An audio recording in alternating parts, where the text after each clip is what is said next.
Lapag ko lang Lers Artwork event page ko sa Facebook yan ha, guys. Alright. Thank you sa motivation. Shoutout to Sir Jules Mabang and to Sir Brian Clown. Dito na circle balls.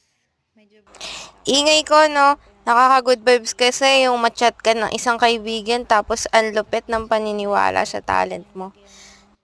To those clients before was late to ask for my talents in props making, you can settle by down payment for the better output as I'm adjusting my schedule. Syempre, down payment po bago po gawa. At doon naman po sa mga medyo hindi ko na perfect na gawa, yun po, pasensya na po kasi rush and hindi po tayo masyadong nagkaintindihan na confirm ang ibang projects ko. Pero masaya po ako na nakikilala ko ang bawat isa na artist din pala sa ibang area dito. For face painting po, settle na po kayo ng schedule ko.